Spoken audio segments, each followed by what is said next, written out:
sabe o destino, ele sabe onde quer chegar.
Em um mundo sedento por esperança e amor, surge uma escola que irá transformar vidas. Em busca da verdadeira formação humana e espiritual, a escola de fidelidade é um farol de luz nas trevas da ignorância. Descubra um lugar onde a doutrina e a celebração se encontram e a comunidade católica se reúne como uma família. Junte-se a nós em podcasts reveladores, lives inspiradoras e eventos que irão enriquecer sua jornada espiritual. Em um mundo cada vez mais dividido, a Escola de Fidelidade é um refúgio de unidade e amor. Aqui, o fogo da fé é reacendido e corações queimam nas dores de Cristo para levar a esperança aos sofredores. Se você busca uma formação completa, a Escola de Fidelidade é o seu lugar. Entre neste caminho de crescimento espiritual, onde a fidelidade de Cristo é o espelho que reflete em nossas vidas. Bem-vindo à Escola de Fidelidade, onde encontramos o conhecimento, a celebração e uma comunidade vibrante. Descubra a força do amor e da graça. Esta é a Escola de Fidelidade.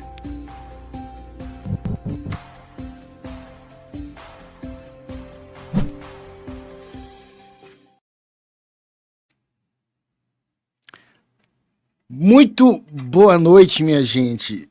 Estamos no ar. Acho que a coisa que eu mais gosto de falar é isso. Estamos no ar. Me dá uma sensação muito de estar no ar. Muito bem, sejam muito bem-vindos a este podcast da Comunidade Fidelidade da Cruz. Meu nome é Padre Wesley Macedo, sou aqui da Arquidiocese de Brasília, vigário da Paróquia Imaculada. Não faço parte da comunidade, mas lá eu sou acolhido. Eu moro de favor na Comunidade Fidelidade da Cruz. O nome deste podcast é Gotas de Fidelidade. Nós já estamos em que número mesmo, hein? Olha, 187. Então, tu já vê que o podcast tem tradição, é bom, e é a primeira vez que eu estou apresentando. Eu já fui apresentado, mas nunca fui apresentador. E eu nem sei se essa é a palavra, se é entrevistador, apresentador, mas eu estou até à vontade aqui. Então, muito bem, sejam todos muito bem-vindos. Eu já faço aí o convite de você dar o seu joinha, de você dar o seu compartilhar, sobretudo tu que é da comunidade aí, tu que está assistindo, tu que foi convidado. A gente também está lá no Instagram, fidelidade.dacruz, segue lá, tem sempre atualidades lá, tem sempre o pessoal da comunicação sempre coloca coisas novas. As informações também, né? A gente está na Semana Santa, lá na comunidade vai ter as celebrações, nós vamos fazer o Tríduo Pascal. A comunidade Fidelidade da Cruz, ela se dedica muito a viver intensamente o Tríduo Pascal, como toda a igreja, mas porque existe toda uma ligação de carisma. Então, fiquem atentos ao Instagram da comunidade, @fidelidade.dacruz, porque lá vão estar todas as informações que são necessárias, né, para vocês. O horário das missas, vai rolar um retiro, né? Um retiro que é sempre já a tradição da comunidade, e nós convidamos a todos a participar. Bem, toda segunda tem o podcast aqui no YouTube, né? Toda segunda, 8 horas. Toda quinta-feira está tendo atendimento de oração lá na paróquia São Vicente. Aqui também na Imaculada, o pessoal da comunidade também conduz um momento de adoração. Toda sexta-feira tem a adoração lá na nossa casa, né? O endereço está aí na tela, no telão, no vosso Instagram. E, bem, todo domingo tem missa 11h30, lá na nossa sede, na Casa de Missão. E aí, todos são convidados. Bem, primeiro eu manifesto minha alegria de estar aqui, apresentando o podcast, e manifesto a minha alegria de hoje estar recebendo aqui, uma alegria de estar recebendo Padre Cássio. Padre Cássio, que eu já conheço há um bom tempo, né? A gente sempre se cruza aí nas cúrias da vida, nas arquidioceses da vida, né? Nas estradas da vida. Nas estradas da vida aí, né? Então é isso, mas eu quero apresentar então, gente, aqui, alegria, o podcast Gota de Fidelidade tem a alegria de receber aqui Padre Cássio. E vamos começar pelo começo. Diz aí, Padre Cássio, quem és tu? Quem és tu? De onde tu vem? Para onde tu vai? Então, eu gosto sempre, quando falo de mim, quando mando minhas bios, né, dizer um peregrino. Quem sou eu? Um peregrino, né? Um peregrino que vai buscando um lugar do encontro com Nosso Senhor Jesus Cristo, mas com um outro que é Cristo que se apresenta. Meu nome é Cássio Celay Mendel Piá, sou vigário paroquial da paróquia São Pedro de Alcântara, lá no Lago Sul. Sou atualmente doutorando na Universidade de Brasília, em literatura comparada. Faço parte da Companhia Artística e Cultural da Arquidiocese de Brasília, onde a gente desenvolve o trabalho com a literatura e as outras artes. E também participo ativamente na UNB com um grupo de extensão que se chama Festa Literária Muito Esperada, onde a gente leva à sociedade a oportunidade de ter contato com a literatura. Junto com isso, também eu dou aula nos seminários propedêuticos da Diocese, também na FATEL, de literatura, trabalho com literatura e metodologia de estudo. E agora estou aproveitando essa ocasião para também expandir a pesquisa e ver onde é que Deus quer levar, né? Sempre junto com o nosso querido cardeal. É uma alegria. Junto com isso também atuo junto com o Padre Aderson na pastoral universitária, sou vice-assessor da pastoral universitária. Falando assim das coisas que eu tento fazer nas horas vagas. Então, Padre, você é da UNB? Sou da UNB. Sou aluno da UNB nesse momento. Tenho alegria esse momento de estar também fazendo meu estágio supervisionado. Estou dando aula, né, de uma disciplina na UNB esse semestre. E para mim é uma alegria estar lá, de poder encontrar pessoas que me falam com muita frequência. Eu nunca conversei com um padre antes. Você é o primeiro padre com quem eu converso na minha vida. Isso me dá uma alegria de poder estar para ser encontrado pelas pessoas. Fora quando me pedem confissão, bênção. Poderia contar a noite toda histórias disso, né? das atuações na UNB, é muito engraçado. A última faz umas 2 semanas, eu estava lá esperando o professor chegar, e o guarda passou e me perguntou, o senhor é padre mesmo? Eu falei, sou. O senhor pode me confessar? Eu falei, claro que sim. E aí atendi a confissão dele. Enfim, é uma alegria poder estar lá à disposição, a serviço, né? Poder encontrar aqueles que lá também passam. Eu fico muito feliz, padre, por causa do nível, né? Não, é assim, tá, eu vou puxar um pouco o saco da UNB, porque a UNB é a universidade, né, em Brasília, mas ter um padre, né, nessa rota acadêmica, eu sempre que isso sempre pode qualificar o clero. Não que o clero seja desqualificado, né, mas é muito importante perceber que o clero também ocupa as academias. Né? Digo assim, academia no sentido dessa trajetória de mestrado, de doutorado. Né? Isso me causa muita alegria e muita esperança para que eu penso que isso é uma ponte, né? É uma ponte de diálogo entre o que somos igreja e o que é o mundo. Embora isso, quem começou isso foi a igreja, né? Quem começou isso foi a igreja. Depois que entrou o diploma, o negócio tragou um pouco. Mas, bem é muito bom ter esse sinal lá. E você falando isso, eu corroboro e digo que este é um espaço que genuinamente era nosso, né? Nas grandes universidades estavam os sacerdotes, a Sorbonne, me faz pensar sempre Santo Inácio de Loyola, São Francisco Xavier, toda essa turma, todos esses primeiros jesuítas que eram sempre convidados a ir dar aula lá porque não cobravam, né? Eram doutores que não cobravam as suas aulas. E é fato, por isso eles eram chamados, mas isso dava sempre a palavra pode ser essa, uma excelência na pesquisa, no estudo, sempre um chamado à liberdade. Então, eu me alegro de poder estar lá, de poder também estar abrindo portas, porque tem outros colegas que estão se aproximando e buscando caminhos, no sentido de poder ocupar um espaço que sempre foi nosso e que nós, talvez, por questões que nós hoje não vamos discutir aqui, mas acabamos deixando espaço aberto e a universidade acabou se tornando um lugar onde nós não estamos. Então, abrir esse caminho, né? Ter um facão que a gente vai abrindo o caminho assim, para mim é uma alegria. Eu bendigo muito a Deus, sou muito agradecido à universidade e aos meus colegas também, porque é verdade, meus colegas são completamente diversos a mim, mas sempre fui muito respeitado na universidade e para mim já basta, já é razão suficiente para permanecer.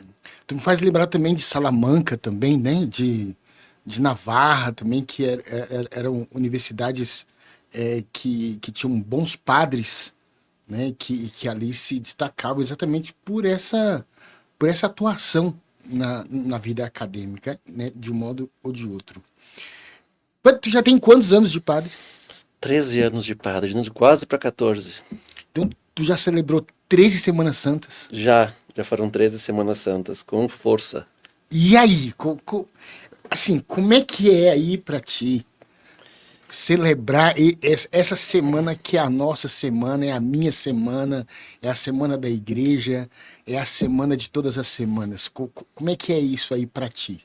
Então, a primeira consideração que eu faço, e eu acho que é muito pertinente, é dizer que como a nossa forma, eu vou usar essa palavra, católica de viver, está pensada para tempos e tempos.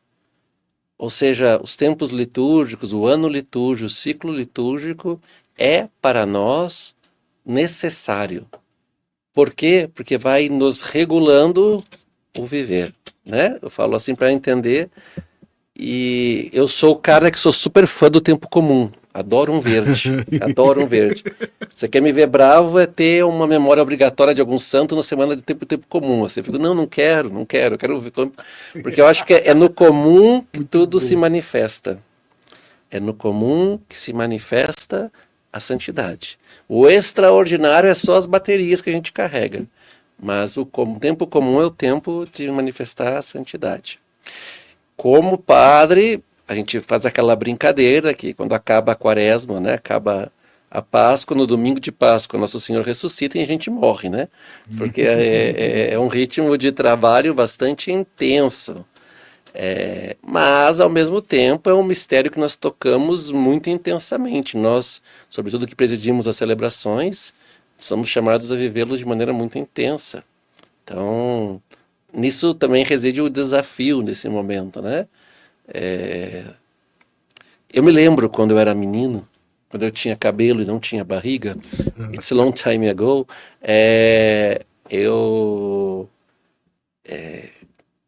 meus amigos sabem disso, meus amigos daquela época, né? Que eu tinha esse desejo de santidade, esse desejo de ser da radicalidade.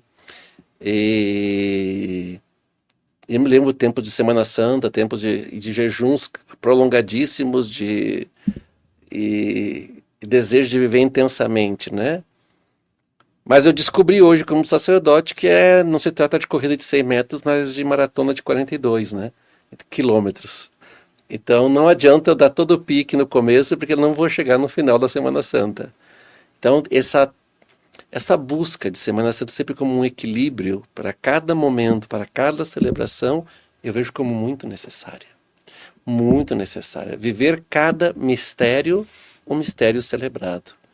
Lembrando que, e aí eu já começo falando, que esse dar-me conta. Quando eu era menino, aí bem antes, inclusive, de ter barba, eu dizia, na hora que a gente ia para o diálogo, né, que dizia, e com Jesus, o que vocês querem que eu faça? E todo mundo gritava, crucifica-o, crucifica-o. Eu ficava calado. Porque eu dizia, se não falar, vai que eles desistem de crucificar Jesus. Essa era a minha ideia. Hoje, eu já percebo que já é um fato consumado. E eu diria que esta é a consciência de está tudo consumado. Esta é a palavra que o mistério pascal nos imerge, nos impulsiona, nos impele de viver esta consumação, esse pleno cumprimento. Hoje, na liturgia de hoje mesmo, nessa segunda-feira da Semana Santa, nós começamos agora a ler os textos do servo de Yahvé, né, lá do livro de Isaías, que os judeus não têm resposta para isso. Os judeus não têm resposta para esse texto de Isaías, eles não sabem ainda a quem se trata. Tem algumas hipóteses, mas nenhuma eles conseguem chegar a uma conclusão definitiva. E quando a gente conhece a vida, a paixão e a morte de Cristo, a gente diz, a palavra se cumpriu. Então eu comentava justamente hoje isso, na Eucaristia hoje pela manhã. Eu dizia, olha que interessante, que nós somos um povo do cumprimento. Não do cumprimento de que eu vou cumprir, mas de que já está cumprido. E tudo que o meu trabalho é fazer isto em memória de mim. Fazer memória. Então o nosso objetivo, o fundamental de viver esse tempo pascal é um tempo de fazer memória. E hoje, como sacerdote, eu vou me dando conta, esse rememorar, este trazer presente, este já é ainda. Porque isso tem um gosto de eternidade.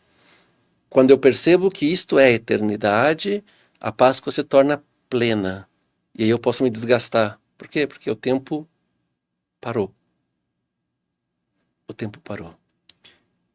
Padre, tu falando essa questão aí, assim, bem, nós estamos no tempo, no espaço, e a gente entende as coisas a partir disso. A liturgia, ela nos educa a transcender um pouco disso, né? Ainda que nós estejamos na realidade dos tempos, né, há tempo para isso. É uma semana, né? Começou domingo e termina domingo, então tem um tempo. Nós estamos no tempo. Dentro do tempo, a gente tem essa dinâmica de transcendência. Nessa quaresma, eu me recordei de uma homilia de Bento XVI, que ele falava do tempo da quaresma, e ele ainda falava assim, ó, se a gente for pensar em tempo de quaresma, a vida inteira é uma quaresma, porque a finalidade da quaresma é a Páscoa. Então, a vida inteira é uma quaresma, porque nós vamos fazer, de qualquer modo, a nossa Páscoa quando esse tempo acabar. né? Cara, isso é Bento XVI, né? Bento XVI faz essa coisa doida dentro da gente, né? Então, assim, essa consideração, ela é, vamos dizer assim, ela é plena no sentido de perceber, de dar-se conta que minha passagem aqui é só uma quaresma. Lembrando que dentro da quaresma, com a graça de Deus, tem a celebração normalmente da Anunciação. Dentro da quaresma, normalmente tem a celebração de São José. Dentro da quaresma tem os pequenos oásis, que a gente pode tocar o céu. Tem uns hiatos. Os hiatos, tem os domingos, que a gente pode ir também, de uma maneira ou de outra. Agora, eu até falo que às vezes a liturgia sofre de ansiedade, né? Porque parece que ela fica antecipando os negócios, né? Tipo no advento. E por quê? Aí tu tem lá um domingo da alegria. E por quê? Porque nós precisamos... Da eternidade. Não, da rememoração da eternidade. De tocar a eternidade. Eu sempre falo nas minhas pregações, lembra do momento mais triste da tua vida. Já está lá. Se eu te peço para pensar no momento mais feliz, quanto tempo tu toma para pensar? Nós fazemos muita facilidade, nós fazemos memória dos nossos infernos. Mas nós não fazemos memória de quando tocamos o céu. E isso é lamentável. Por quê? Porque normalmente o inimigo vem nos acusar com as memórias dos infernos. E a liturgia e a igreja têm o dever de nos ajudar a sempre tocar o céu. O que nos move é o céu. Por que posso fazer penitência? Porque eu toquei o céu. Porque eu quero o céu. Porque o céu existe. Eu sempre falo quando alguém vai celebrar sétimo dia, alguém muito triste, eu sempre falo que a lembrança, que a memória do céu, que a presença do céu seja um consolo para nós. Eu agora, recentemente, faz 3 meses que mamãe partiu. E lhe digo assim, tocar o céu. Tocar o céu. Foi isso que me consola, isso que me ajuda a poder entrar neste acontecimento de morte, mas de vida eterna. Então, como é sábia a liturgia, como é sábia a igreja. É engraçado isso, por quê? Porque a tentação que podemos ter é um eterno high. Ver sempre no hype, né? No hype do momento, né? Como dizem os mais jovens, é sempre no hype. E a vida não é isso, né? A vida é um eterno, e Agostinho, é interessante, Agostinho não fala, não é um eterno retorno platônico, é um eterno subida e queda, e redenção. Queda e redenção, queda e redenção. Diferente, porque o ponto que nós estamos já é outro. E aí eu continuo nesse processo. Então, como a liturgia nos conduz a isso, desta maneira. Por isso que eu digo que às vezes o tempo comum me encanta. Por quê? Porque eu penso que o céu é para a vida ordinária. O extraordinário é só, vamos dizer assim, essas rememorações, né? As apalpadelas, como vai dizer São Paulo. Eita, eu vou até, padre, tu falando isso, eu vou até antecipar aqui uma pergunta que eu queria falar depois, mas já que a gente tocou nesse assunto, desta realidade do... Bem, para mim fica muito claro esses hiatos assim, de transcendência dentro da quaresma, é muito notório, tu tá lá no meio da quaresma, tá lá, transfiguração. Assim, caramba, eu vou ter que quebrar o ritmo, né? Eu não tô muito aí com isso. E o próprio Cristo faz isso, se transfigurando. Exatamente. Ele mesmo faz isso, entende? Ele mesmo faz isso. Vamos para a festa. Vamos subir no morro, vamos ali no morro, né? E aí, essa questão que tu disse sobre o subir e o descer, que isso faz parte do tempo, né? Vários santos, né? Sobretudo os padres da igreja, falavam muito desse sobe e desce, né? E eu até tinha separado aqui uma passagem que, para mim, eu acho ela muito interessante, porque é São Paulo aos Efésios, né? Que ele fala... É até, assim, é um jogo de palavras que ele diz, né? O que significa subir, se não também descer às profundezas da terra? Tu fica olhando assim, peraí, o que significa subir, se não descer? Né? É claro que, assim, aí ligando a um outro texto, que aí entra aqui a minha pergunta, que é exatamente a realidade do que a gente chama tecnicamente, teologicamente, sobre a kenosis, né? A kenosis, o termo kenosis, ele já diz respeito a isso, né? É uma coisa que tem uma transcendência, mas ao mesmo tempo vem nos buscar aqui embaixo para nos elevar, né? E a gente sabe que a palavra elevar, sempre o grego ele brinca muito com isso, né?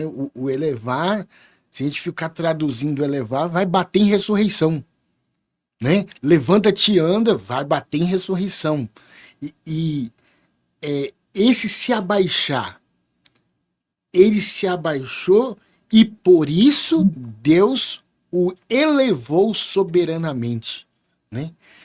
Essa dimensão do tempo, a questão, eu queria que tu falasse um pouco dessa kenosis que a gente tem na figura do Cristo. Por exemplo, vamos seguir os passos de nosso Senhor. Poxa, então vamos aqui, né?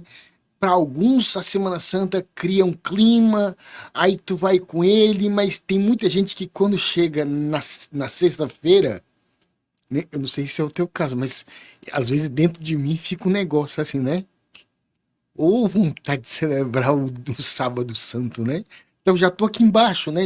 Então desci com ele. Mas sexta-feira à tarde parece que já é uma véspera. Já é a véspera do sábado. Não, mas eu queria que tu falasse um pouco dessa realidade, né? Nessa linha do tempo, aonde nós somos convidados a ter os nossos altos e baixos, né? Os nossos sobes e desce, isso para nós é uma tensão do já e ainda não, mas é sempre um convite de tocar a eternidade. Essa semana é para isso, não é?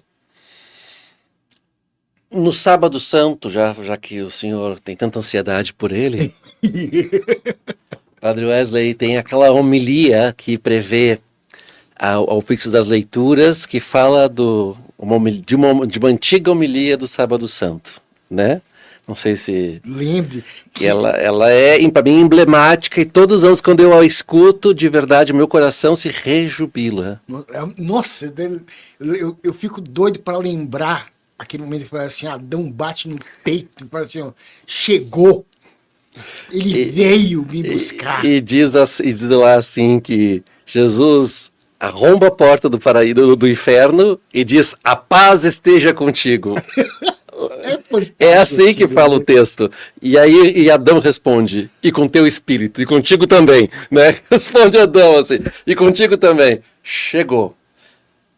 E a impressão sempre que eu tenho, vocês sabem que eu faço parte de uma comunidade neocatecumenal, minha vocação nasce dentro das comunidades, e nós preparamos a Vigília Pascal que fazemos a noite toda, né? Que tem essa oportunidade de celebrar com todas as leituras, com o batismo, com passagem de fé às crianças, com toda a Haggadah, todo esse processo próprio da celebração da Páscoa recuperada, né? Vamos dizer assim, em que quando a gente canta o pregão pascal, né? Que a estrela da manhã nos encontra acordados, né?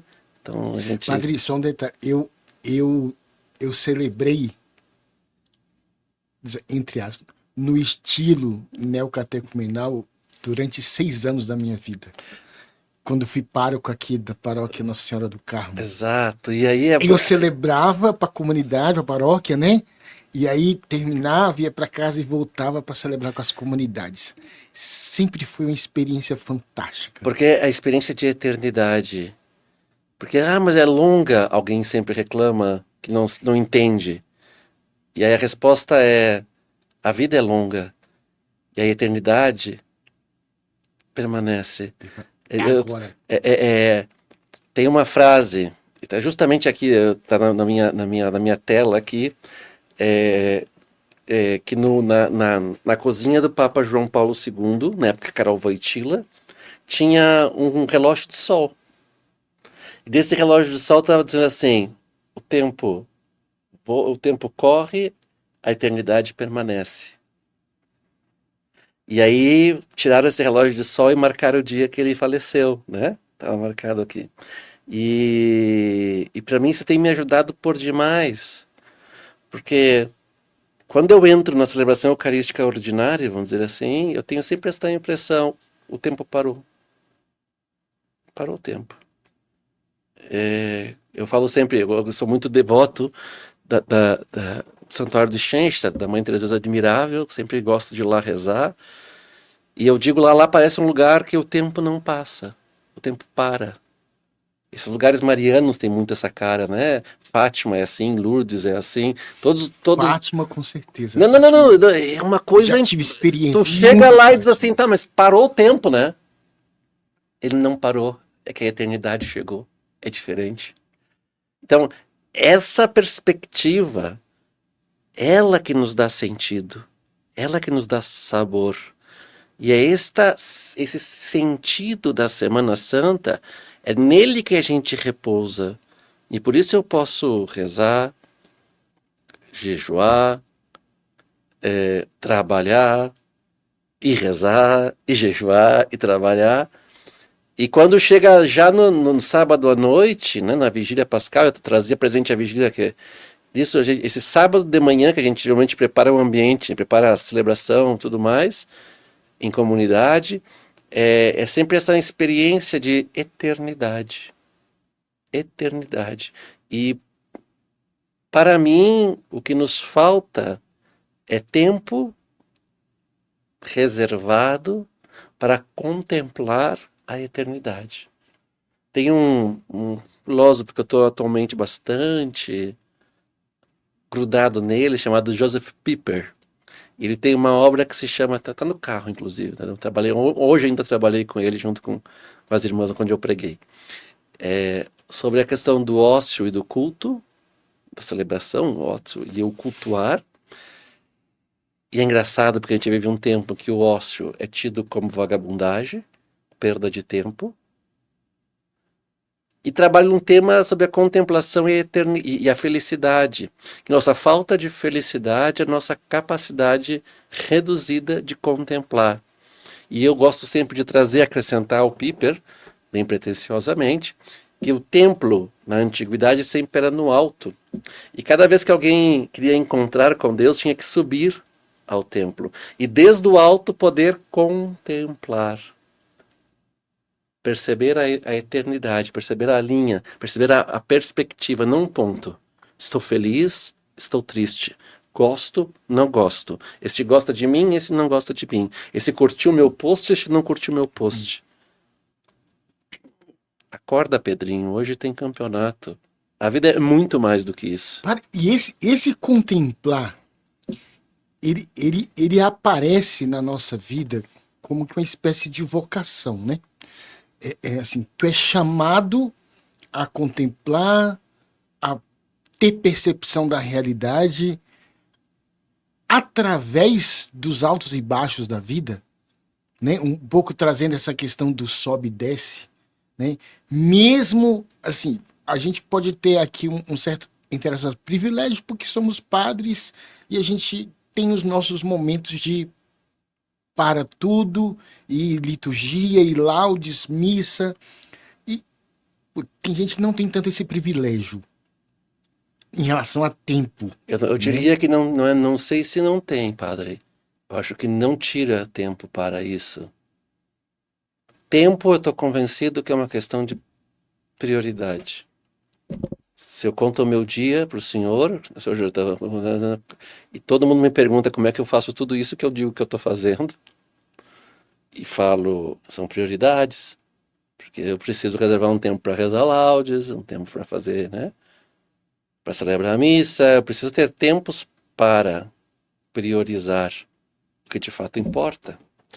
E para mim sempre é um combate, porque as demandas aumentam, o tempo não aumenta, o tempo é o mesmo, as demandas aumentam, e aí o grande risco de perder o essencial para ficar com o acidental é muito grande. É muito grande. Então, a Páscoa e a Quaresma quer justamente ser essa ocasião de rememorar. Aqui está o coração, aqui está o centro, aqui está o encontro. Eu ando bastante apaixonado também pelo texto de Lex Tenos, do Papa Francisco, sobre a devoção ao Sagrado Coração de Jesus. Padre, eu acho que eu já li umas 2, 3 vezes. Eu tô bem, ele anda para mim embaixo do braço, assim, para cima e para baixo. Volta e meia eu tô dando aula de literatura para os alunos, tô falando dele, assim. Então eu pego ele, abro, começo a ler, olha o que diz aqui, né? E fala do coração como lugar do encontro. E esse movimento que nós falamos, né, das subidas e descidas, o movimento da sístole e da diástole, né? O coração Exatamente, que se contrai, ele abre, e quando ele abre, ele relaxa. Ele enche de sangue e ele se contrai e o sangue é jogado para fora. E assim ele vai. O que acontece quando o coração não consegue jogar para fora porque está entupido? Ele infarta. Então, a vida do homem, ela é sístole e diástole. E quando eu paro... Quando para... Eita, hein, Padre? A morte no tempo, né? É justo. É isto. Quer dizer, a gente está conversando aqui, eu faço evidente... hoje eu falava sobre isso. Quantos a gente vê nas redes que querem viver eternamente? Aquele maluco americano que estava injetando o célula-tronco do filho, e o cara, tu olha pro cara, o cara é o Frankenstein, é uma coisa horrorosa. Aí ele colocou na pele a gordura do filho para poder... Ele teve uma infecção, uma loucura. E aí eu penso, sinceramente, que nós somos chamados a aprender que existe o tempo e existe a eternidade. Nós podemos tocar a eternidade dentro do tempo, mas nós não podemos botar o tempo dentro da eternidade. Não cabe. O tempo não cabe dentro da eternidade. Contudo, eu posso, dentro do tempo, tocar a eternidade. E digo isso porque o risco da gente virar Conde Drácula é muito forte. Quem é o Conde Drácula? Aquele que precisa sugar dos outros para ser. Precisa tirar a vida do outro para ter vida. E a gente corre esse grande risco, que a literatura nos mostra muito claramente outras figuras que vivem disto, deste querer esticar a vida. Aí tem uma imagem que eu gosto muito, que é quando no Hobbit, o Bilbo tem o anel de poder, o precioso, e ele fala para o Gandalf: eu sinto como se minha vida estivesse esticada como manteiga muito espalhada no pão. O pão cresceu, mas a manteiga é a mesma. O que acontece quando alguém é esticado demais? Esse povo que coloca botox ali, aqui, não sei aonde, e faz plástico não sei o que, e puxa, estica, e vira, e toma não sei o que, e não sei o que. E aí tu olha, tem um cara de joelho, porque já tá um negócio assim horroroso, e acha que tá bonito. E aí se veste como se fosse jovenzinho. E quando a gente vê casais com 70 anos de casado, 50 anos de casado, se separando para casar de novo. E eu fico pensando, meu Deus. E penso, não, eu tenho o direito de ser feliz na vida. Eu falei, mas demorou 50 anos para ser feliz na vida? Não percebeu que talvez a felicidade não é exatamente aquilo que você está procurando? Então, eu vou fazendo essas referências porque eu tenho esta sincera impressão. Nos falta fazer memória da eternidade. Mas será que o ponto, assim, o ponto dessa junção, dessa percepção de eternidade e tempo, se dá na realidade eucarística? A dinâmica eucarística e tudo aquilo que a Eucaristia tem para nós é o ponto ali, é aquele momento que a gente consegue fazer essa não transição, mas esse tocar a eternidade agora, aqui. Então, na noite que essa entrega, ele tomou o pão, deu graças, partiu e disse: tomai e comei. Isto é. Tomai e bebei. Isto é. Fazei isto em memória de mim. Memória. Presença. O que é Jesus Eucarístico para nós, senão a presença do próprio Cristo? Nós não celebramos a missa de novo. A gente celebra a mesma missa. É sempre a mesma missa. E aí o mundo diz, a missa é muito repetitiva. Eu vou sempre igual à missa. Eu gosto de, não sei, um culto de uma outra religião que cada vez é uma coisa diferente. E alguns colegas sacerdotes querem inovar na missa, que ainda pior ainda. A missa é a missa, sabe por quê? Porque é a mesma. Ele disse, fazei isso, não o que você quer fazer, em memória de mim. E esse isso quer dizer, eis que estarei convosco todos os dias, e assim conclui o Evangelho, até o final dos tempos. Então, esse estarei convosco é a eternidade que se encontra com o tempo. Não é o tempo que entra na eternidade, a eternidade que entra no tempo. Me faz recordar. Eu já respondi isso para várias pessoas, mas eu me recordo de um cara uma vez que veio me questionar exatamente isso, né? Com essa história toda, né, de que a igreja tinha que se atualizar, tinha que estar mais renovada, que não sei o quê, aí falando da missa, exatamente isso, né? E aí, a única coisa que me veio na cabeça assim foi assim, ó, tua vida deve ter muita novidade, né? tua vida deve ter muita novidade para você, assim, ou você é viciado em coisas que você acha que é nova. Ou você está viciado em dopamina, falando em linguagem moderna, é isso. Porque a gente tem a impressão que é isso. Que a gente eternamente tem que estar todo dia injetando alegria, alegria.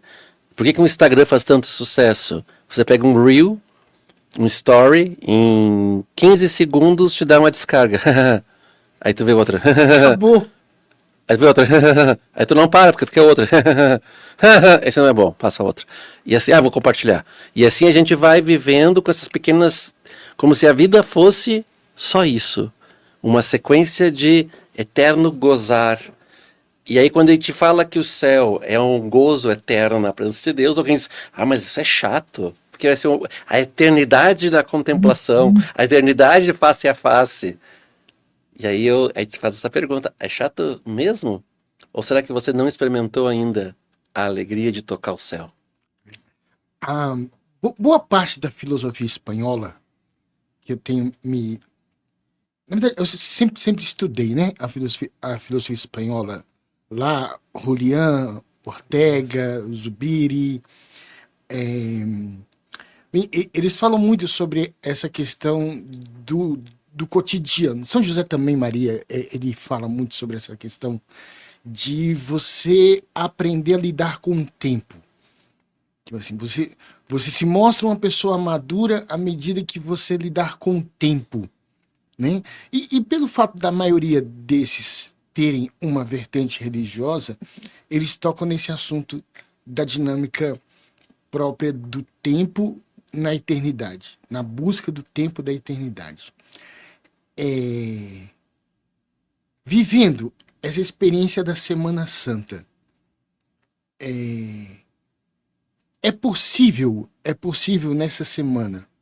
Eu destaquei aqui temas que não são meus. Isso aqui eu estava relendo aqui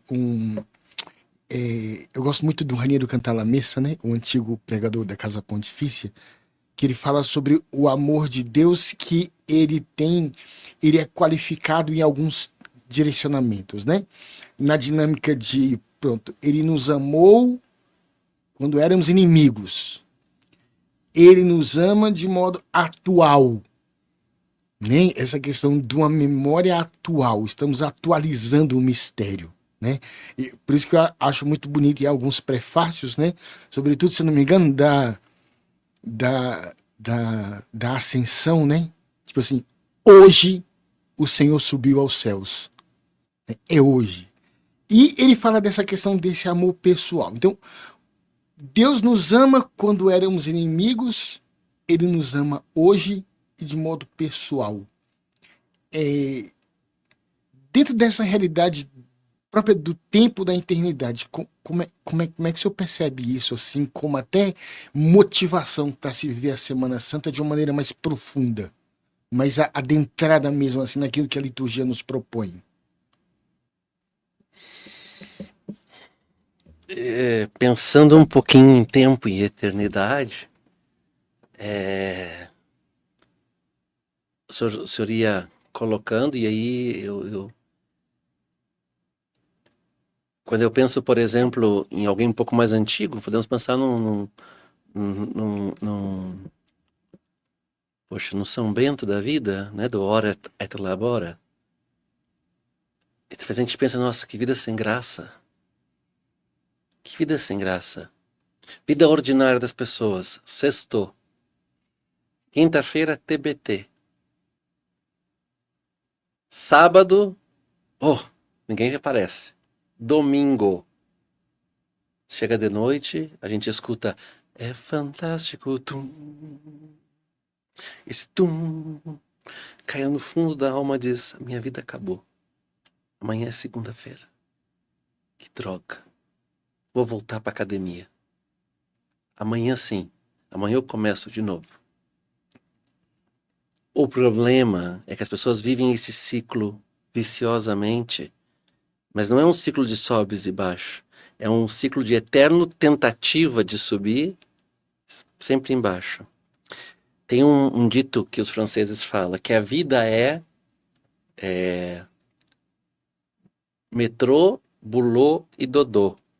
Então é andar de metrô para ir para o serviço, boulot que é o serviço e para casa dormir. Isto é a vida.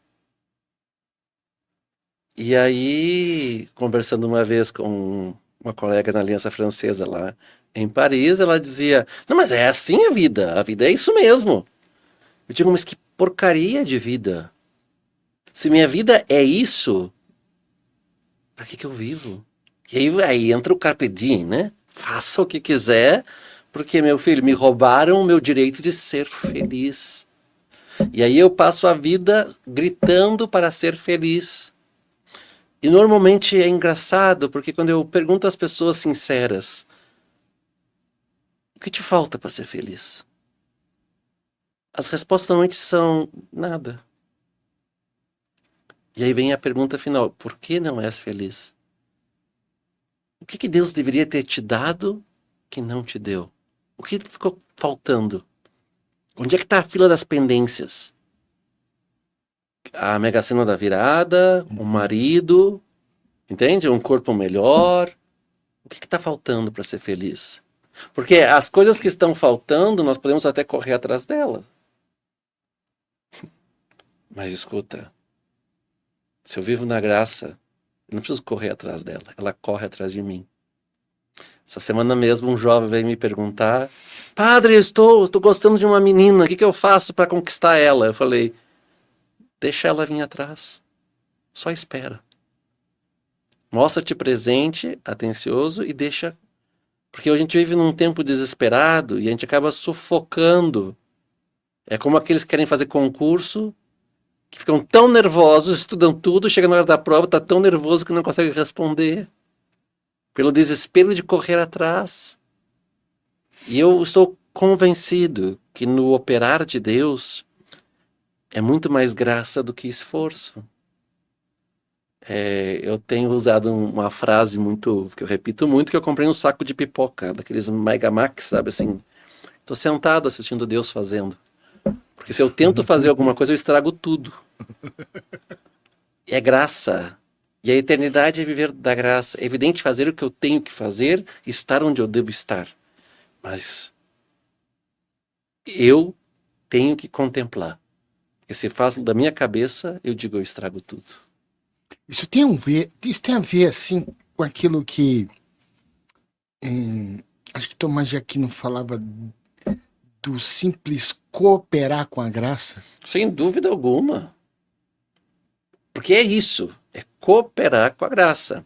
Olha, padre, eu sempre falo, vocação é chamado, mas é resposta. Perfeito. Deus chama, e pode me chamar, mas eu preciso responder. Lembrando que uma escolha de uma resposta é uma renúncia de outras respostas. Como a gente vive num mundo onde as possibilidades são eternas, porque eu coloco aqui no Google e encontro 1 milhão de resultados e outras mais, depois no ChatGPT acontece isso, eu não consigo renunciar a nada para escolher uma. E se torna um horror. E a vida vira um suplício. E aí você vai ter 40, 50, 60, 80 anos e não vai ter escolhido nada. E o pior nesse ritmo Zeca Pagodinho de deixa a vida me levar, a vida leva eu, culpando os demais pela tua infelicidade. Então, hoje o que a gente observa na sociedade, as pessoas querem estar culpados para todas as coisas da sua vida, sobretudo pelas faltas de escolhas feitas nos momentos que precisariam ter sido feitas.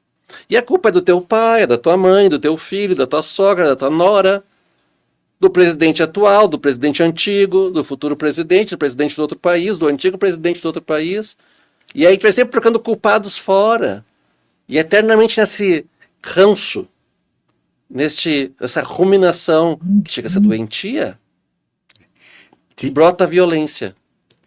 Tem um professor que ele falava muito assim que a frustração atual, a frustração do dia de hoje, até mesmo o desespero que toma conta das pessoas, é exatamente quando elas lembram de que elas não fizeram nada para chegar à felicidade que tanto desejavam. Então, o homem tem que plantar uma árvore, ter um filho e, que mais, escrever um livro. São as 3 coisas. Eu tô no sal. Tenho capítulos de livro já, mas o livro meu eu não tenho. Então, assim, filho, tá, se eu vou pagar o filho na fé, tem...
De novo estamos no ar.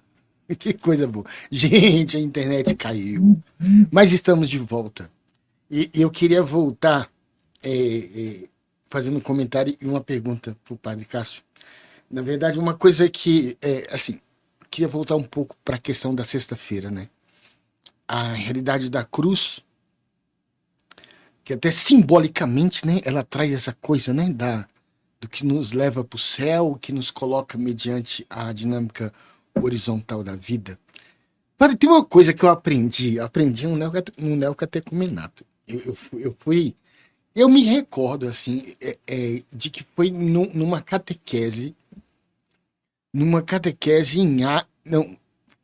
foi em Madrid mesmo. Na verdade, foi uma catequese perto, ficou muito claro para mim, foi quando teve a Jornada Mundial de Madrid, e foi numa igreja perto onde foi celebrada a primeira Semana Santa do Caminho. Se não me engano, era Nossa Senhora de La Paloma, alguma coisa assim. Sim.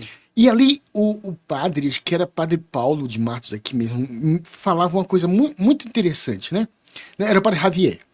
Falava assim sobre cruz, e ele identificava a cruz como escola. A cruz é uma escola. E ele levou isso a sério e começou a falar assim, e a escola? Porque assim, tem quem ensine, tem quem aprenda. Tem conteúdo dado, tem conteúdo assimilado. E ele até brincava assim, ó, em alguns momentos tem suspensão, tem provas, e ela se coloca como uma escola. E achei muito interessante quando tu fala dessa questão do aspecto vocacional, daquele que chama e da resposta. A cruz, eu sempre entendo a cruz, agora na Semana Santa, na sexta-feira ali, como um chamado. É Cristo te chamando, né?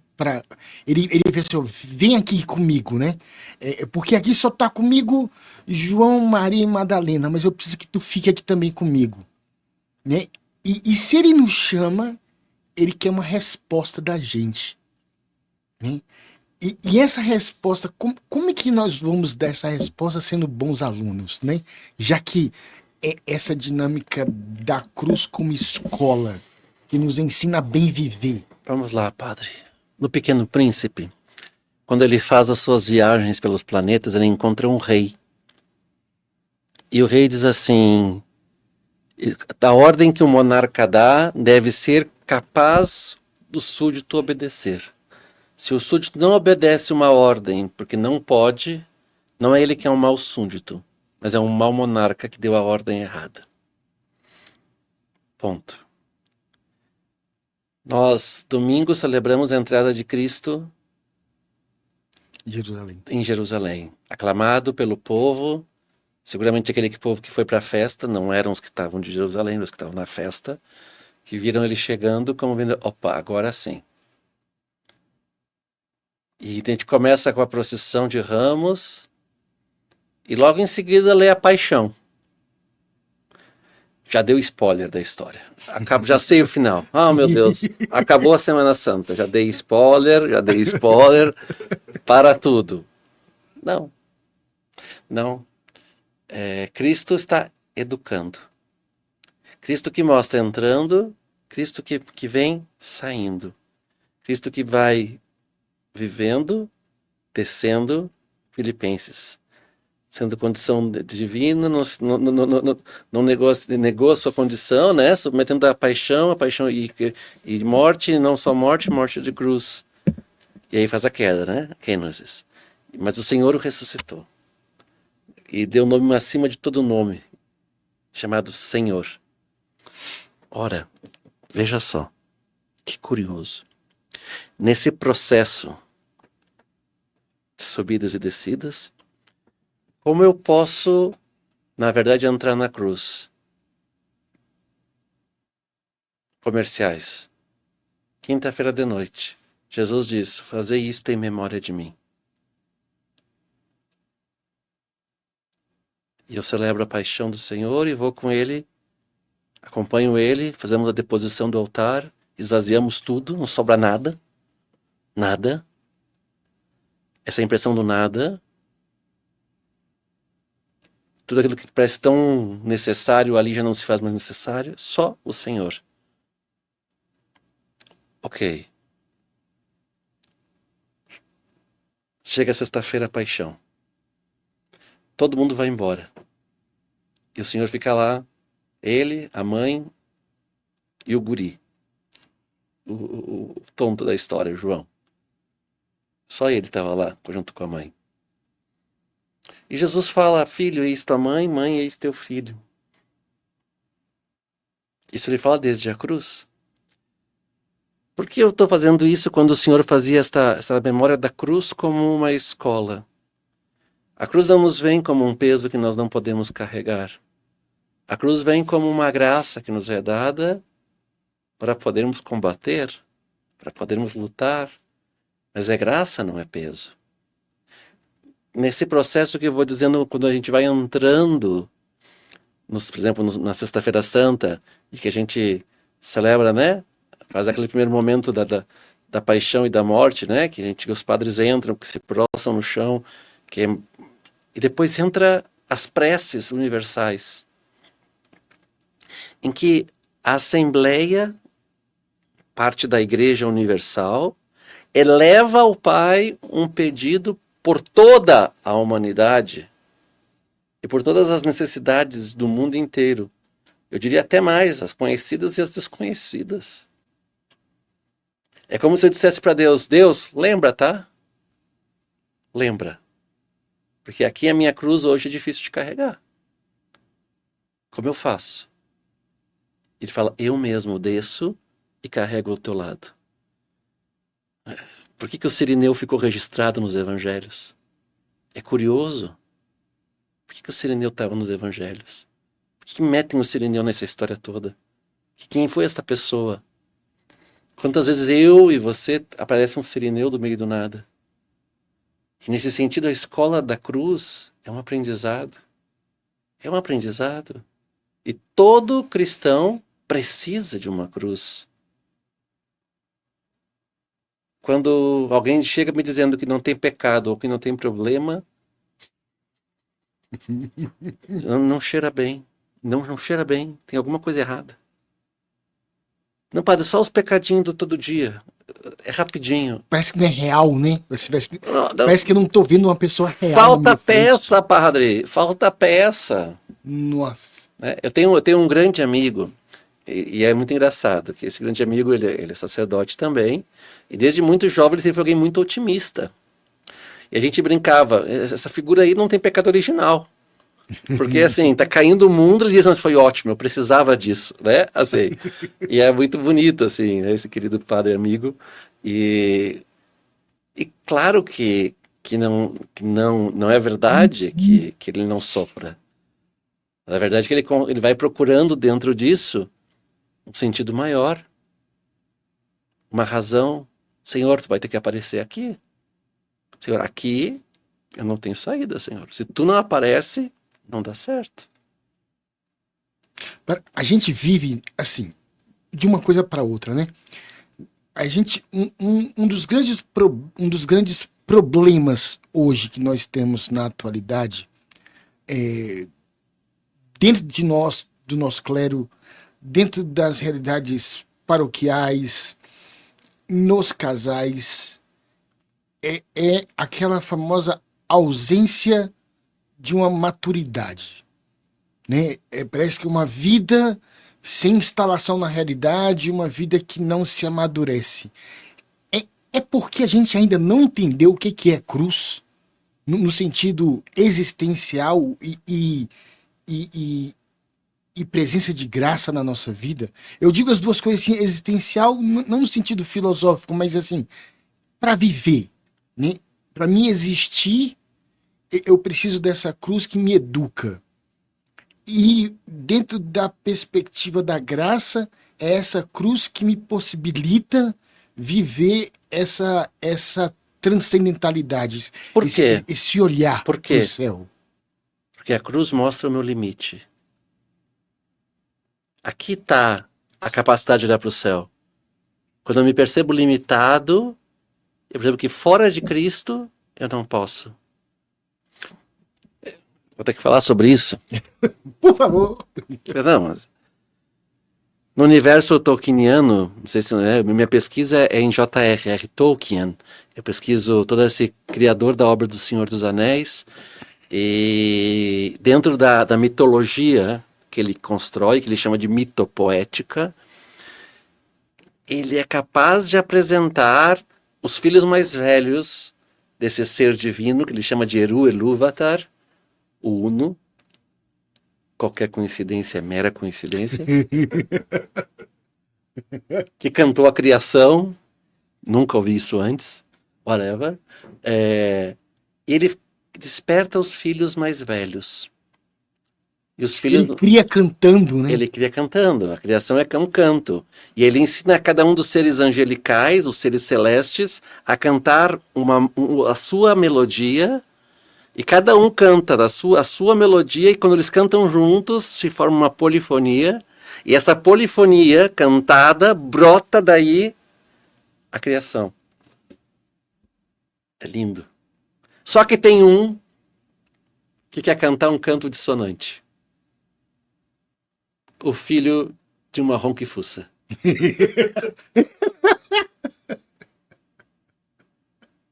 E ele estraga muita coisa. E aí diz que Eru Iluvatar, quando o som começa a ficar irritante, ele levanta uma mão e a música se para. Ele começa de novo e o cara começa a cantar de novo outras notas, outras distonantes. E Eru Iluvatar, a partir dos distonantes dele, ele cria alguma coisa ainda maior, mais bonita. Eru Iluvatar levanta a segunda mão e tudo se para. E aí, não contente, a música que o outro começa a fazer ainda ela é mais alta, repetitiva e sem sentido. É praticamente um funk. Ele criou um funk.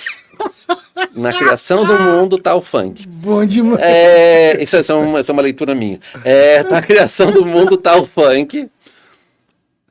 Eru Iluvatar levanta as duas mãos e levanta irado. E faz com que se cante, e aí, faça-se. E a criação se dá. Com as suas devidas dissonâncias, aos quais ele chama seus filhos mais velhos a, de uma maneira ou de outra, consertar, completar.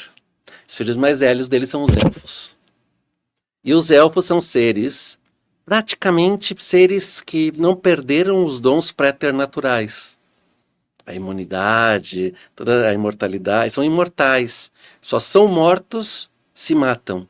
Do contrário, eles vivem a eternidade e se quando, vamos dizer assim, a sua realidade material desaparece, que é próprio da realidade material, desaparece. Não é uma morte, é uma passagem. Como a Virgem Maria. Como a Virgem Maria. E os elfos vêm para a Terra-média e vivem.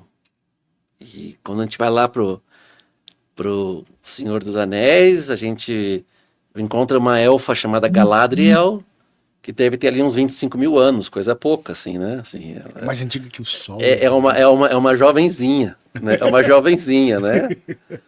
E que ela é toda mística, toda transcendente, né? Claro, se alguém ficar velho e não fica transcendente, meu filho, que se converta, porque não tem coisa pior do que um velho sem vergonha, entendeu? Assim, fecho meu parênteses.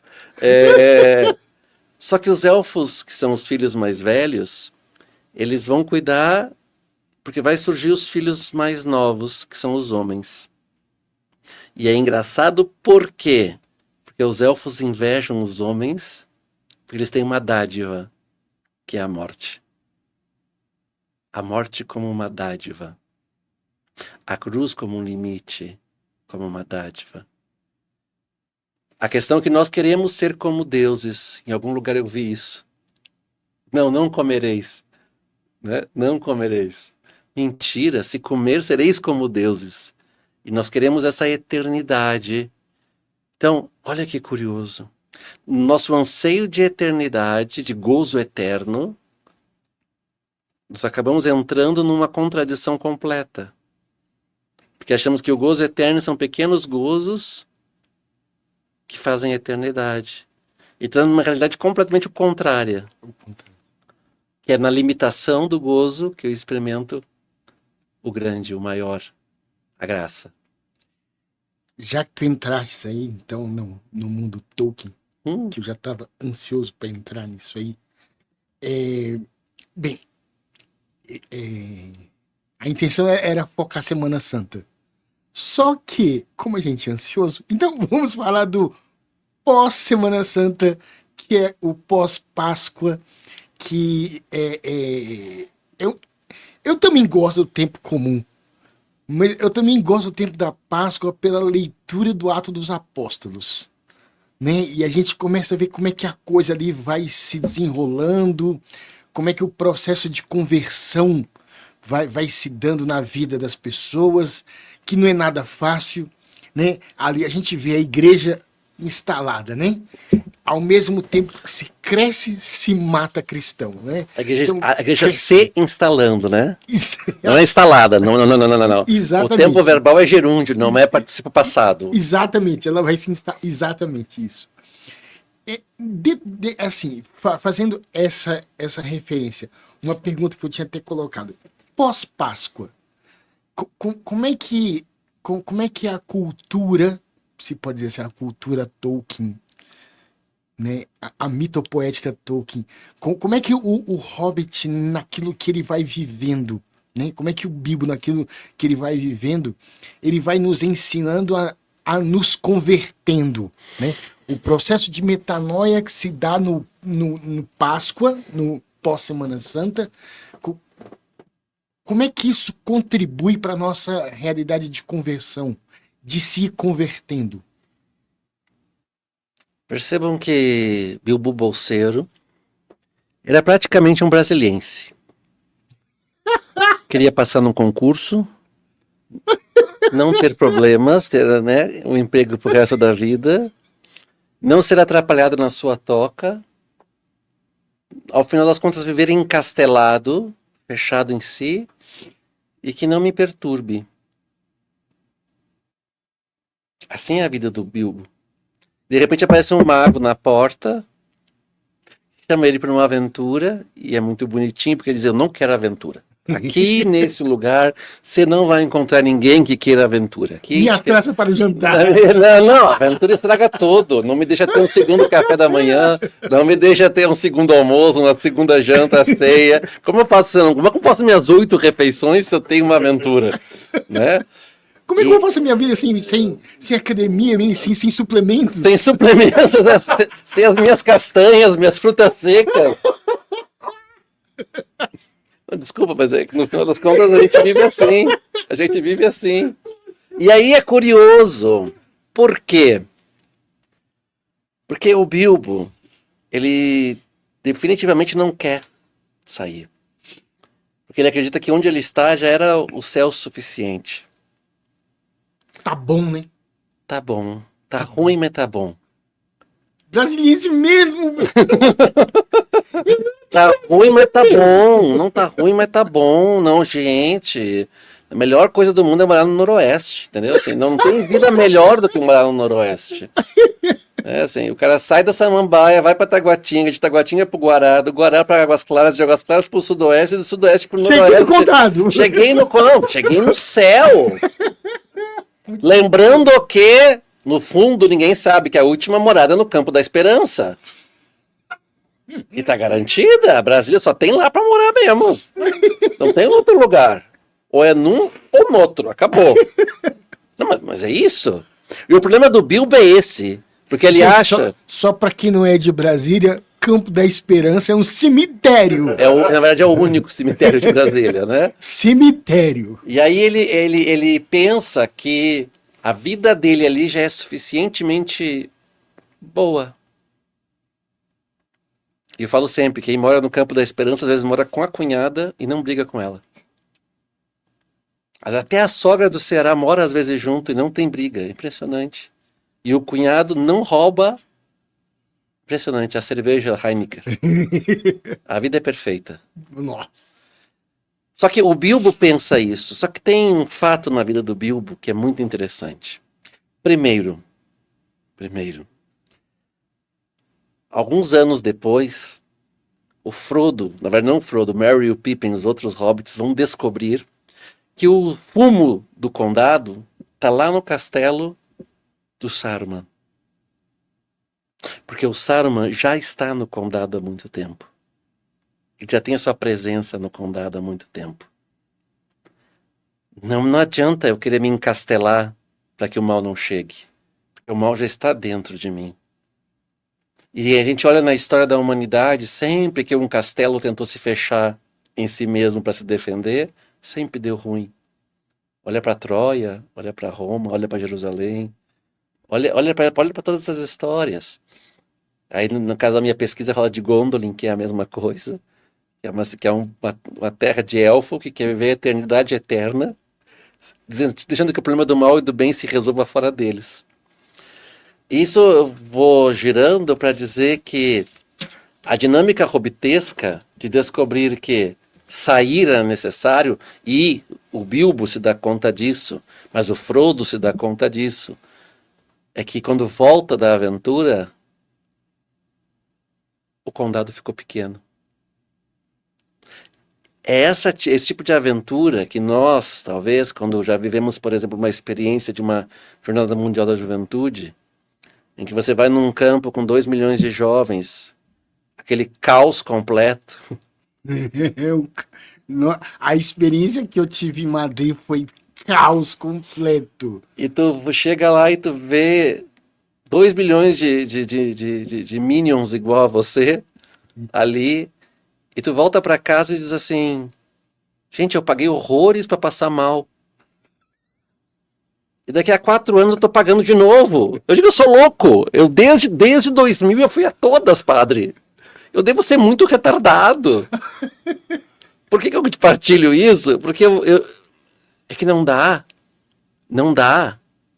A igreja não acaba no território da minha paróquia. A igreja não acaba na realidade do meu grupo de jovens. A igreja não termina na realidade da minha missão. A igreja não termina na realidade, não sei, do meu carisma. Nem tampouco da minha diocese. A igreja transborda. E dentro de mim, quando eu toco essa igreja que transborda, ou meu coração ele é missionário, aberto aí a quem não conhece Jesus Cristo, ou nada. E assim é o Hobbit. E assim é o Hobbit. E várias vezes durante a jornada, o Hobbit pensa assim: eu não devia ter saído do condado. E essa é aquela percepção que tanto nos edifica, de você começar a se relacionar com algo que é maior do que você. Padre, quando a gente toca a transcendência uma vez na vida, por muito imanente que a gente tenta ser, a transcendência grita dentro de nós. Quem me conhece sabe, padre, eu não sou alguém místico. Já falei para a Virgem Maria não aparecer para mim. Não quero nada dessas coisas. Não, porque o Padre Pio bilocava, deixa ele. Eu não quero bilocar, não quero nada disso. Essas coisas místicas, não quero nada disso. Eu quero a vida ordinária, por isso que eu gosto do tempo comum. Porque eu acho que aqui se manifesta a graça maior. Não, com todo respeito ao Padre Pio, mas eu quero dizer, não quero esses rolos não me complique a vida. Não me complique a vida. Já falei, se um dia eu consagro e ali na minha frente vira carne, eu comungo e não conto pra ninguém. Na terceira ou quarta vez que acontece, ligo pro bispo, digo, vem me visitar porque tem uma coisa estranha acontecendo aqui. Ou se não, ligo pro CAPS e vou diretamente se mandar ser internado. Porque eu digo, a vida mística em 2025 significa viver o ordinário de maneira extraordinária. É isto que é a vida mística. Nós vivemos num tempo em que o extraordinário é simplesmente ser ordinário. E é muito engraçado porque eu dou aula para seminaristas, né? E alguns me diziam... Que desafio, hein, padre? Isso aí... Meu desafio maior não são com eles, meu seminário é com os formadores. Por quê? Por quê? Porque não dá para pensar fora da caixinha, né? E eu teria o mesmo problema. E eu sou o cara fora da caixinha, né? Eu tô aqui falando de Páscoa com vocês de Hobbit. Eu sou o cara fora da caixinha. Eu sou o cara que tá na UNB sentado dando aula, os alunos entram na sala de aula, encontram o padre, fica com uma cara de não é aqui, eu errei a sala. Aí olha assim, olha no sistema, olha na sala, e olha assim, vem, porque é aqui mesmo. E tá tudo bem. E eu tô sentado na entrada da UNB, tratando com os jovens da comunidade católica da UNB, todos muito piedosos, todos muito modestos. E aí entram os meus colegas, entram todos juntos, e aí eles entram, e eu falo com esses, falo com aqueles, pessoas que nunca se tocam, que nunca se veem, são transparentes umas para as outras. Eu vou um dia na universidade apresentar um trabalho acadêmico de padre com terno, todo bonitão, e no outro dia, que é um trabalho lúdico, entra o Gandalf na universidade, com chapéu, com barba.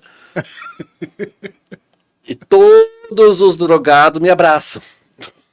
Olha que maravilha, gente. Entende? Todas as pessoas que nunca olham para o padre, naquele dia me abraçam, tiram foto, fazem selfie, me marcam. E faço questão de dizer no final que eu sou padre. Por que eu estou dizendo isto?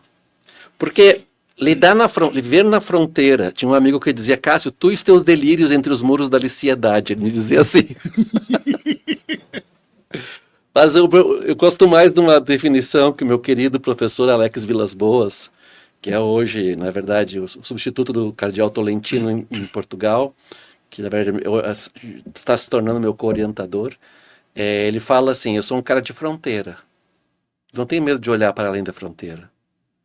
E eu tenho me tornado um cara de fronteira, sabendo o meu lugar. Meu passaporte, eu sei qual é a cor dele.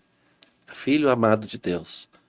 Mas isso não me impede de poder olhar para fora, identificar e ver que fora existe outra coisa. E aí o condado se torna pequeno. E não é em vão que no final do Senhor dos Anéis, todo mundo que participa da jornada, praticamente, tem que partir. Tem que partir. E fica o Pippin e o Merry e o Sam. O Pippin e o Merry que voltam para o condado, mas beberam água de Fangorn. Então se tornaram grandões e são estranhíssimos no meio de todo mundo. E isso faz a diferença. Eles deixam de ser brasilienses. Deixam de ser brasilienses. Viram brasilienses que experimentaram mais do que isso. Ex-brasilienses. Ó, eu não quero acabar agora, eu sei que tem horário, mas eu só queria ver quem tá aí.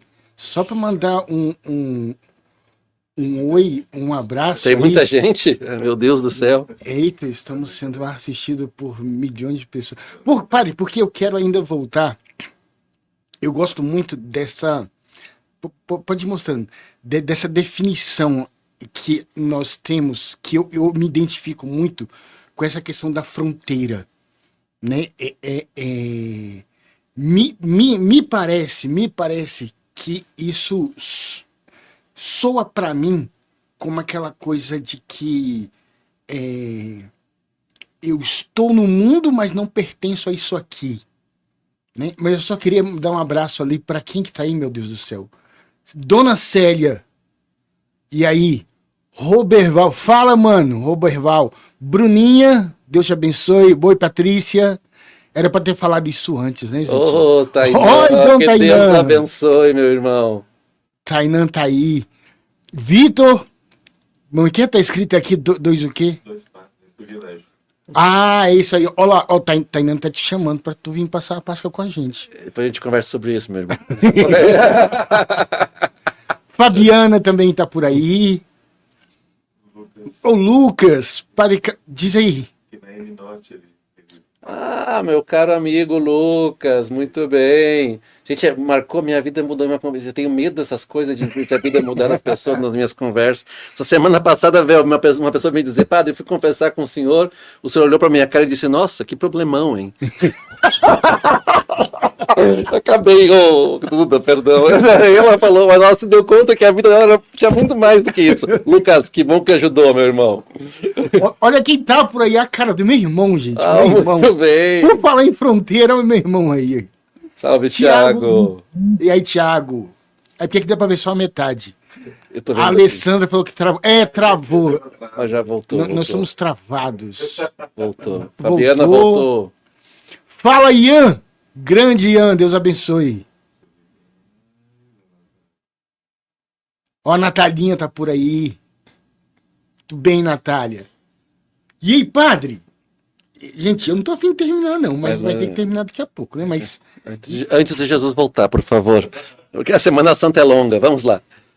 eu comecei falando aqui, tava falando sobre essa questão do pós-Páscoa, pós-Páscoa ou pós-Semana Santa, né? Daquilo que a igreja vai nos convidando a fazer nossas mudanças, a tão querida e desejada metanoia, a mudança, a conversão, né? Essa questão da fronteira, né? Estar na fronteira. Eu me identifico muito com isso, porque dentro da vida sacerdotal, e eu até me identifico contigo, porque tem horas que as pessoas também me chamam assim, padre fora da caixa, né? Às vezes até as pessoas alopram, né? Que um dia desse uma pessoa falando assim, ai, padre, eu gosto muito do senhor porque o senhor é muito progressista. Eu falei assim, tu me respeita. Tu me respeita. Tu fala e tu precise os termos. Progressista é um negócio nenhum. Ela, padre, não, desculpa, o que é progressista? Eu falei assim, não vou te falar agora. Mas não me xingue. Conversa sobre isso. Mas não me xingue. Mas daí, esta realidade da fronteira, assim, sabe? Como eu dizia, a mim isso me chega como na prática, na realidade, aqui. Estou aqui nesse mundo, mas eu não sou daqui. Mas aqui eu estou. A minha resposta aqui eu dou. Mas o meu chamado vem de outro. Né? Queria que tu comentasse um pouco sobre isso aí. A resposta é Páscoa. De passagem disso. É isso. É Páscoa. Porque se eu vivo a eternidade, se eu faço memória da eternidade, e a eternidade se faz presente na minha história no dia de hoje, se a eternidade se faz presente no tempo, ela se expande e minha vida se torna outra. E aí o mal não pode me matar. Agora, quase um mês, a gente apresentou pela Companhia Cultural e Artística da Arquidiocese de Brasília a peça chamada O Diálogo das Carmelitas, que conta a história das 16 carmelitas de Copenhague que foram martirizadas na Revolução Francesa.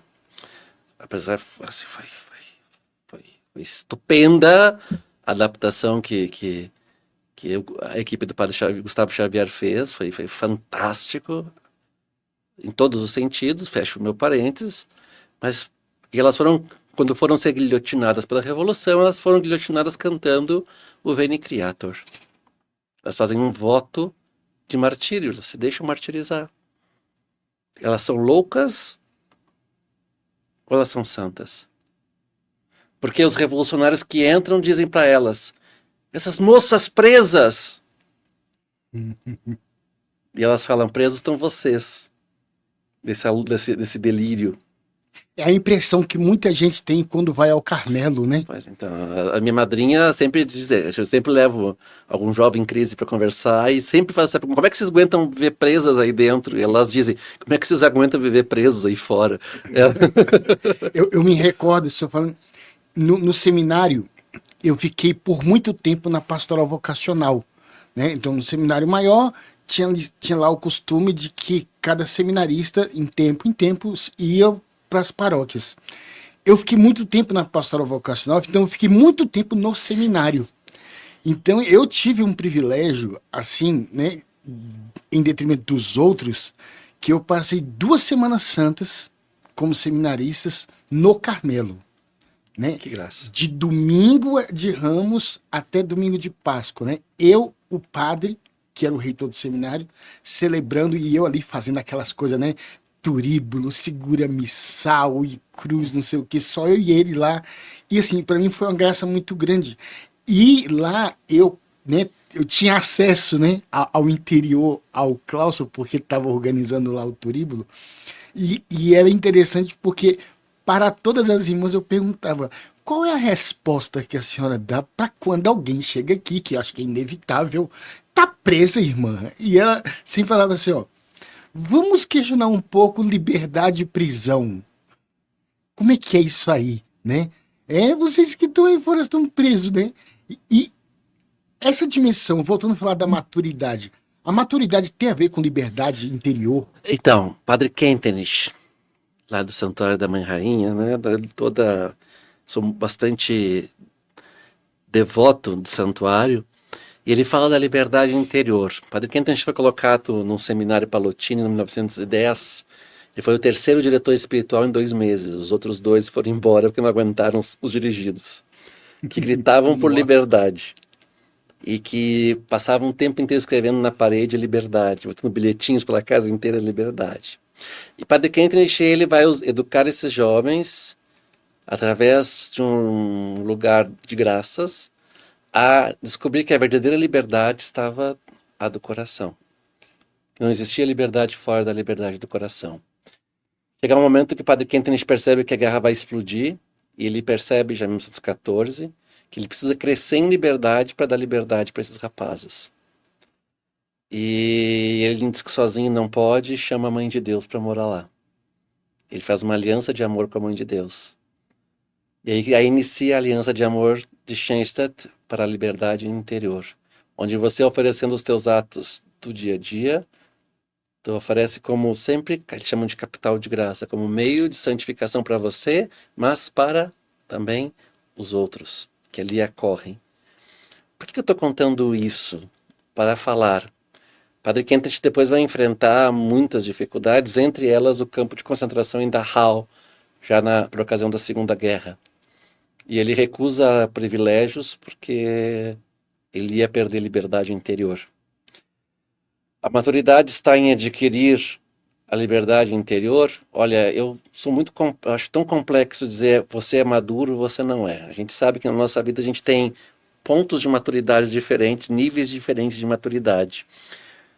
E tá tudo bem. Quer dizer, quando alguém diz que você é infantil nisso ou naquilo, ninguém está te xingando, está dizendo que você precisa caminhar. O problema é que hoje você dizer que alguém precisa caminhar, significa que tu está xingando ela. E tá tudo virado, né?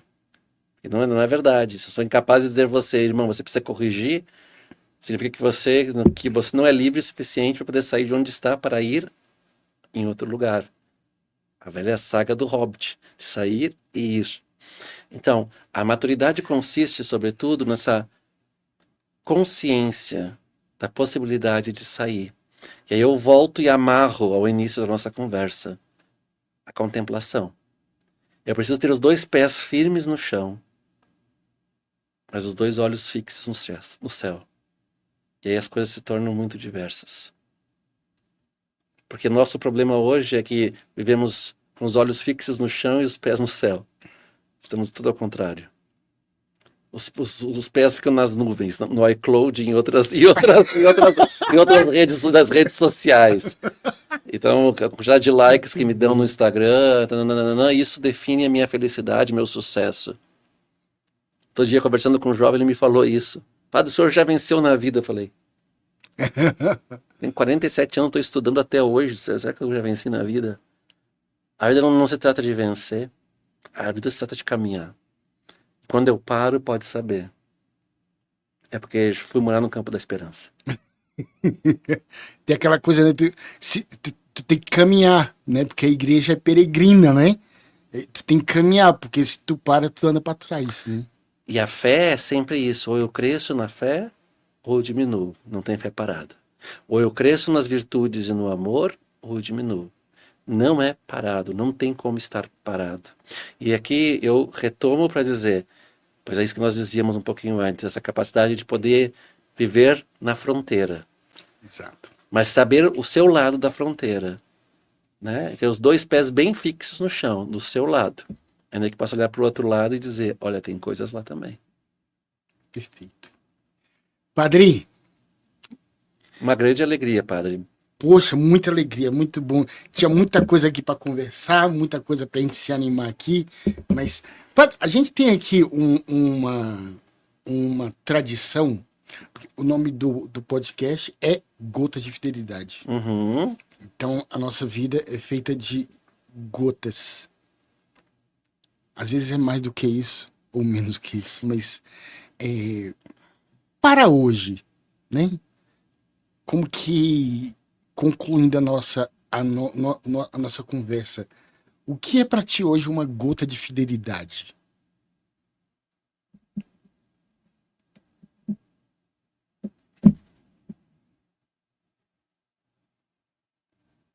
Reconhecer quem eu sou. Reconhecer que eu sou e bendizer a Deus por aquilo que sou.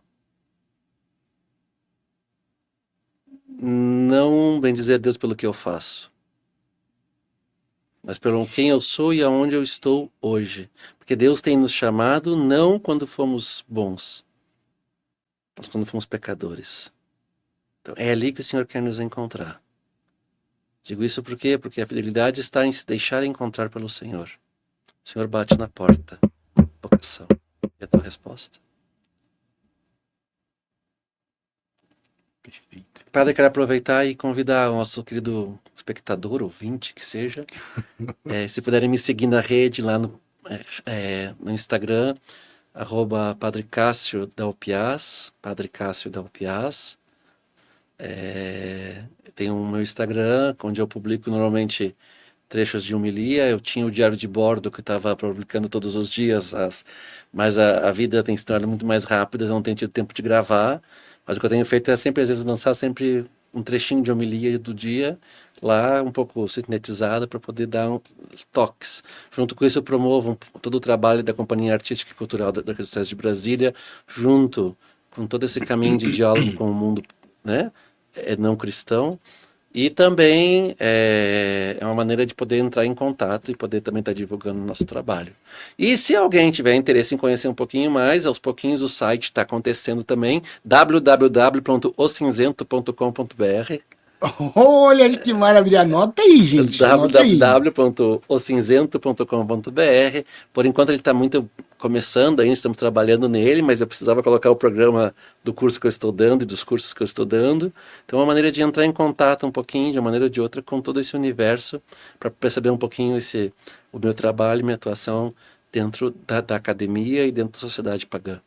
Perfeito. Olha, padre, muito obrigado, viu? Alegria, obrigado pelo convite, obrigado Muito obrigado. Obrigado à comunidade Fidelidade da Cruz, sempre pela fidelidade. Ao meu querido Tainã, que a gente já se conhece de longa data, e é bem engraçado, nas idas e vindas a gente acaba se encontrando na esquina sempre. E eu acho isso só maravilhoso, assim, porque isso é céu. Isso é céu. A gente passa sem ver o Tainã 2, 3 anos, de repente tu encontra e parece que ontem eu passei a tarde, como se ontem eu tivesse passado a tarde conversando com ele. E essa experiência eu tenho com muitos amigos meus padres que são hoje missionários em outras partes do mundo. A gente passa anos sem se encontrar e quando se encontra, essa experiência de eternidade, céu. Então isso é uma alegria, padre. Então eu penso que nós precisamos cultivar cada vez mais esses momentos de encontrar-se consigo mesmo, mas encontrar-se com o outro. Porque é ali que Deus nos marca este momento, este kairos, né? Isso me fez lembrar essas amizades, né? Eu conheci o padre Tiago, lembra do padre Tiago? Sim, da China. Sim. Tiago aqui, assim, aí quando a gente se encontrou lá em Madrid, ele falou assim, ó, bora ali comigo. Eu falei assim, cara, nós não estamos em Taguatinga, e ali aonde? Nós estamos em Madrid. Eu falei assim, é ali rapidinho, eu também não sei onde é que é, não. Como se a gente estivesse se encontrando aqui, né? Sem Taguatinga. Então, o Thiago é alguém que me impressiona muito. Hoje ele atualmente é reitor do seminário em Macau, numa situação completamente... Nossa, completamente outra. Nem imaginar como e não, mas é uma coisa interessante. O Padre Thiago, para mim, sempre é um exemplo de liberdade, assim. Ele é esse, assim, que... Né? Hoje a missão dele é imensa e eu fico contemplando, dizendo, nossa, alguém de muita fibra, de muita fé, mas sobretudo de capacidade de encontro. Isso me dá alegria sempre. Muito bem. Fechando as nossas tradições aqui do podcast, nós temos aqui algumas orações de final. Eu queria que o senhor começasse e eu vou seguindo. Pai misericordioso, Deus Todo-Poderoso, Tu que és a fonte da luz e da sabedoria, concede-me um coração ardente, fiel e sedento da Tua vontade, para compreender as Tuas obras e responder ao Teu chamado à perfeição. Jesus crucificado, servo sofredor e filho de Deus, desejo permanecer aos pés de Tua cruz, ao lado da Santíssima Maria, Sua Mãe Nossa, e diante de suas dores cultivar um amor filial a Deus e perseverar na vivência de Tua palavra. Espírito Santo de Deus, Consolador fiel dos aflitos, derrama Teus dons durante minha jornada evangélica e fortalece minha decisão de prosseguir com coragem ao encontro dos sofredores e pequenos, anunciando o Evangelho com alegria. Ó Santíssima e Indivisível Trindade, que é essencialmente dom de si, é amor em sua realidade original e infinita. Fortalece-nos para testemunhar e viver a comunhão à Tua imagem e semelhança. Nossa Senhora das Dores, rogai por nós. São Tomás de Aquino, rogai por nós. São João Apóstolo e Evangelista, rogai pela comunidade católica Fidelidade da Cruz, por todos da Escola de Fidelidade pelo mundo inteiro. Amém. Amém. Padre, alegria. Dai-nos a sua bênção. O Senhor esteja convosco. Ele está no meio de nós. Desça sobre vós, a cada um dos que estão, também aqueles que nos acompanham pela rede, a bênção do Deus Todo-Poderoso. Ele que é Pai, Filho e Espírito Santo. Amém. Muito obrigado, gente. Vocês que ficaram aí até agora, depois podem assistir. Estão em todas os streams, né? Spotify, Deezer, tá em tudo, não tá?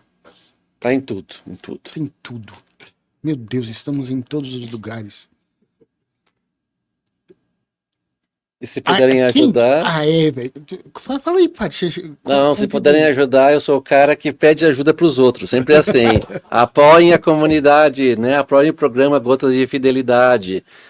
www, como é que é isso ali? Ajude-nos, tá aí na tela, olha embaixo aí.